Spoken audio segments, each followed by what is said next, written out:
Rain poured down relentlessly, turning the bustling city streets into glistening rivers under the dim glow of streetlights. People hurried past, heads bowed, umbrellas clutched tightly as they navigated through the chaos. Cars splashed water onto the sidewalks, horns blaring as if the weather wasn't bad enough. In the middle of all this, one man sat dry and detached in the back seat of his luxury car, gazing out through the rain-streaked window. The billionaire, Nathan Hart, was used to this kind of weather. To him, it was just another detail in a world he had conquered, another backdrop to his life of power and privilege. He was on his way to an important dinner, the kind where people smiled too wide, shook hands too long, and spoke in carefully calculated words. It was business as usual for someone who had everything. But tonight wasn't destined to be usual. Nathan's eyes caught a peculiar sight as his car slowed to a stop at a red light. On the sidewalk, drenched to the bone, stood a little girl. She couldn't have been more than 7 or 8 years old, her small frame swallowed by an oversized jacket. Her hair clung to her face, rain dripping down her cheeks like tears. In her arms, she clutched a baby wrapped in a thin, tattered blanket. Something about the scene made Nathan sit up straighter. Children were not an uncommon sight in the city, even on nights like this. But there was a desperation in her stance, a kind of quiet strength in the way she shielded the baby against her chest, that Nathan couldn't ignore. The light turned green, but he barely noticed. "Stop the car," he said abruptly, his voice cutting through the hum of the engine. His driver, a middle-aged man named Walter, glanced back at him in confusion. "Sir?" "I said stop the car," Nathan repeated, this time more firmly. Walter hesitated, but obeyed, pulling the sleek black sedan to the curb. The sound of the rain grew louder as Nathan lowered the window, letting in the damp air and the faint cries of the baby. He leaned out slightly, calling to the girl. "Hey, are you okay?" The girl turned her head sharply, her wide, brown eyes meeting his. For a moment, she didn't respond, as if she wasn't sure he was real. Then, clutching the baby even tighter, she took a hesitant step toward the car. Nathan's heart tightened as he got a better look at her. Her face was pale, her lips trembling from the cold. The baby in her arms let out a weak wail, its tiny face barely visible under the wet blanket. "Get in," Nathan said, his tone soft but commanding. "You're going to catch your death out here." The girl hesitated, her eyes darting between Nathan and the open car door. She looked like she wanted to trust him but wasn't sure if she could. Finally, she spoke, her voice barely audible over the rain. "Will you help my brother?" Her words hit Nathan like a jolt. Brother? He hadn't considered that. "Of course," he replied quickly. "I'll help both of you. Just get in." She took another step forward, then stopped again. Her eyes narrowed slightly, as if weighing his sincerity. "Promise." Nathan nodded. "I promise." That seemed to be enough for her. She climbed into the car cautiously, settling into the plush leather seat with the baby still cradled in her arms. Water pooled around her feet, and her damp clothes clung to the pristine interior, but Nathan didn't care. The door shut, muffling the sound of the rain, and for a moment, the car was filled with an uneasy silence. Nathan glanced at Walter, who was eyeing him in the rearview mirror, clearly wondering what they were doing. "Drive," Nathan said simply. As the car pulled away from the curb, Nathan turned his attention back to the girl. She was staring straight ahead, her jaw set, her small hands adjusting the blanket around the baby. "What's your name?" he asked gently. "Leela," she replied without looking at him. "And your brother?" "Leo." Nathan nodded, taking in the names. "How old is he?" 3 months. Nathan felt a pang in his chest. A 3-month-old baby, out in weather like this, it was unthinkable. But before he could ask another question, Leila turned to him, her eyes sharp and accusing. "Why did you stop for us?" The question caught him off guard. Why had he stopped? He wasn't sure he had an answer. He could have driven on, pretended he hadn't seen her. It wasn't his responsibility, yet here they were. I couldn't just leave you there, he admitted, his voice quieter now. She studied him for a moment, then nodded as if she decided to believe him. But her next words sent a chill down his spine. Good, she said, because we need more help than you think. Nathan frowned, his mind racing. What did she mean? What kind of help could a billionaire possibly not be prepared to give? Leela looked down at the baby, her expression unreadable. Then she whispered something so softly he almost didn't catch it. They're coming for us. They're coming for you, he asked, his voice low and careful. Leela nodded, her small hands trembling slightly as she adjusted the baby's blanket. Leo stirred, letting out a soft whimper before settling again. Nathan glanced at Walter in the rearview mirror, but the driver kept his eyes on the road, his expression unreadable. Who's coming? Nathan pressed, trying to keep his tone calm so as not to scare her. Leela hesitated, her gaze shifting to the Rain Street window. For a moment, Nathan thought she might not answer, but then she whispered, "Bad people. They hurt my mom. They want Leo." Nathan's chest tightened. The weight of her words settled over him like a heavy cloud. A little girl and a baby, running from danger, with no one to protect them. "Where's your mom now?" he asked gently, though he already feared the answer. "She's gone," Leela said, her voice barely audible. Nathan's heart ached at the matter-of-fact way she said it, as if she'd already accepted a reality far too harsh for someone her age. He leaned back in his seat, his mind racing. This wasn't a simple case of a child caught in the rain. There was a story here, one filled with pain, danger, and questions he wasn't sure he was ready to hear the answers to. "We'll figure this out," he said finally, more to himself than to her. Leela didn't respond. She sat quietly, her arms wrapped tightly around her baby brother, as if her sheer will could shield him from the world. The car slowed as they approached the gated entrance of Nathan's estate. The towering iron gates creaked open, and the car glided up the long driveway, the mansion's warm lights glowing in the distance. Nathan watched Lila's face as they pulled closer. She didn't seem impressed by the grandeur. She barely reacted at all. Once inside, Nathan led Leela and Leo into the living room, where a fire crackled softly in the fireplace. He handed her a towel and a warm blanket, then motioned for her to sit on the plush couch. "Are you hungry?" he asked. Leela nodded hesitantly. Nathan called for Maria, his housekeeper, and asked her to prepare some soup and sandwiches. Maria glanced at Leela and Leo with a mix of curiosity and concern, but didn't ask any questions. She disappeared into the kitchen, leaving Nathan alone with the children again. "Can you tell me more about what happened?" he asked, sitting down across from her. Leela hesitated, her small fingers tightening on the edge of the blanket. "Mom said we had to leave. She said it wasn't safe anymore." "Did she tell you why?" Leela shook her head. "She just said to keep Leo safe. She said I was strong enough."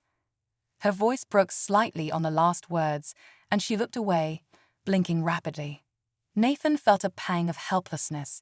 He wanted to reassure her, to tell her everything would be okay, but he knew it wasn't that simple. Whatever had driven them out into the rain wasn't over. Maria returned with the food, and Nathan watched as Leela ate cautiously, as if she wasn't sure she was allowed to enjoy it. She fed Leo some milk Nathan had quickly arranged for, her movements careful and practiced. It struck him how mature she seemed for her age, as though she'd been forced to grow up too quickly. After dinner, Nathan led them to a guest room. Leela placed Leo gently on the bed, tucking him in with a tenderness that tugged at Nathan's heart. She sat beside him, her legs swinging over the edge of the bed, her expression far too serious for a child. "I don't want to stay here long," she said suddenly, looking up at Nathan. "Why not?" he asked, startled. "They'll find us if we stay in one place too long," she explained. Nathan frowned. "You're safe here.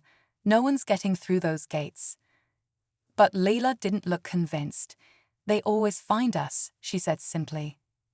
Nathan could feel the tension in the room, a palpable fear that seemed to cling to Leela like a shadow. He realized he couldn't just dismiss her concerns. Whoever they were They had left an impression on her that couldn't be ignored. That night, Nathan couldn't sleep. He paced his room, his thoughts spinning. He was a man who prided himself on having solutions, on being able to fix problems with the stroke of a pen or the swipe of a card. But this was different. The sound of a soft cry interrupted his thoughts.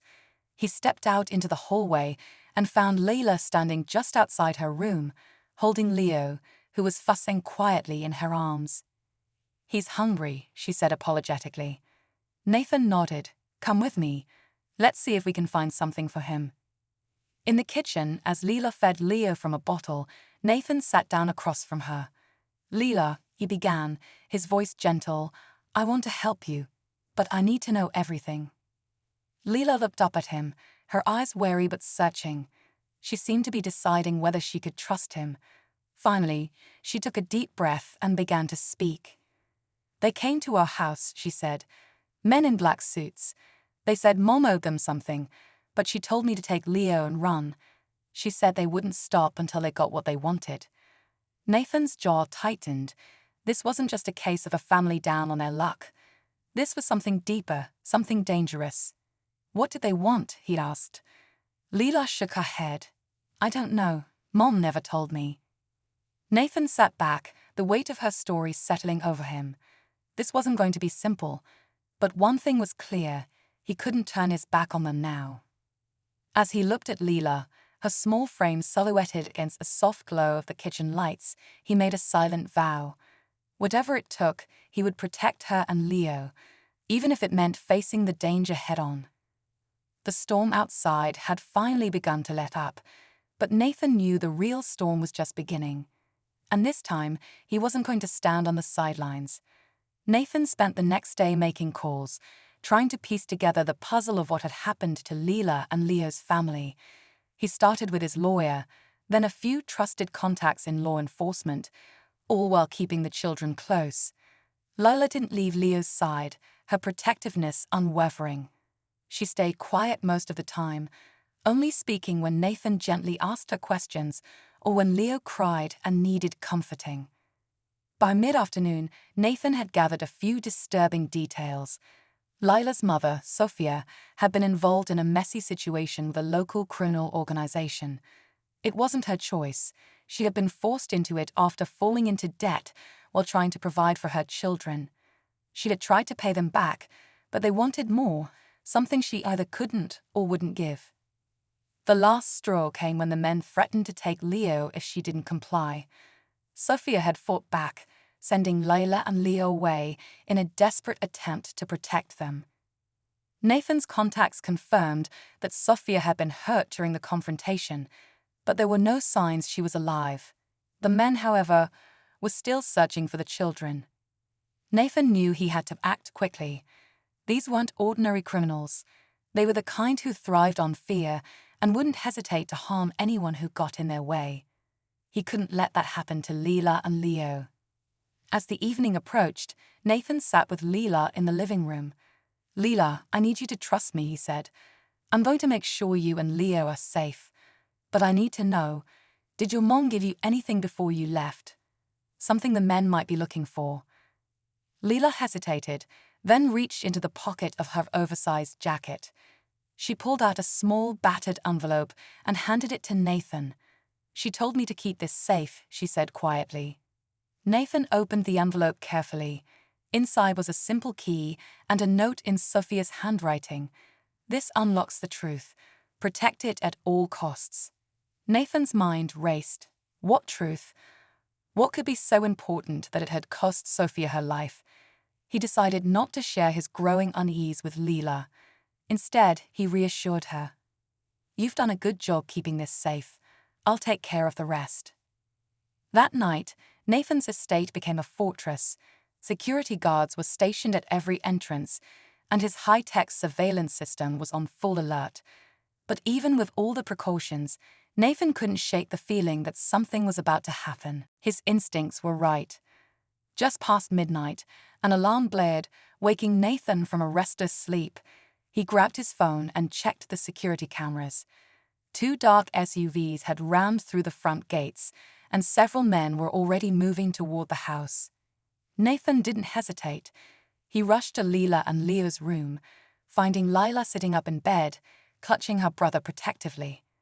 "Stay with me," Nathan said firmly, scooping up Leo as he led them to a safer part of the house. The next few minutes were a blur. Nathan's security team engaged the intruders, but the men were determined and heavily armed. As the chaos unfolded, Nathan focused on keeping Leila and Leo safe. He led them through a hidden passage in the house, one only he and a few trusted staff knew about. When they finally reached the safe room, Nathan locked the door behind them and turned to Leela. "We're okay," he said, his voice steady despite the pounding in his chest. Leela looked up at him, her eyes wide but calm. "Why are you helping us?" she asked softly. Nathan crouched down to her level, placing a reassuring hand on her shoulder. "Because someone needs to," he said. "You and Leo deserve a chance to live without fear. Your mom wanted that for you, and I'll make sure it happens." The sound of the alarm eventually faded, replaced by the steady voice of one of Nathan's security guards over the intercom. "The intruders have been subdued, sir. The situation is under control." Nathan let out a breath he hadn't realized he was holding. The danger had passed, but he knew this wasn't the end. Over the next few days, Nathan used every resource at his disposal to unravel the mystery behind the key. It led to a safe deposit box containing evidence Sophia had gathered against the criminal organization, enough to dismantle their entire operation. Nathan worked with his legal team and law enforcement to ensure the evidence reached the right hands. In the end, the men who had terrorized Lila's family were arrested, their power stripped away. For the first time in what felt like forever, Leela and Leo were safe. As the dust settled, Nathan made a decision. He offered to become Leela and Leo's legal guardian, ensuring they would never have to worry about danger or hardship again. At first, Leela hesitated, unsure she could trust anyone after all she'd been through. But over time, Nathan's kindness and determination won her over. Months later, on a bright spring morning, Nathan watched as Leela and Leo played in the garden of his estate. Lila's laughter rang out as she pushed her brother on a small swing, her face finally free of the shadows that had once haunted her. Nathan smiled, feeling a sense of peace he hadn't known in years. Helping Leela and Leo had changed him in ways he hadn't expected. It wasn't just about protecting them, it was about finding a purpose beyond wealth and power.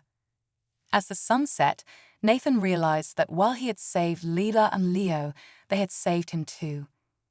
They had reminded him of the importance of compassion, of stepping up when no one else would, and of the simple but profound truth that everyone deserves a chance to feel safe and loved. And in that moment, as the laughter of children filled the air, Nathan knew he had found something money could never buy: a family.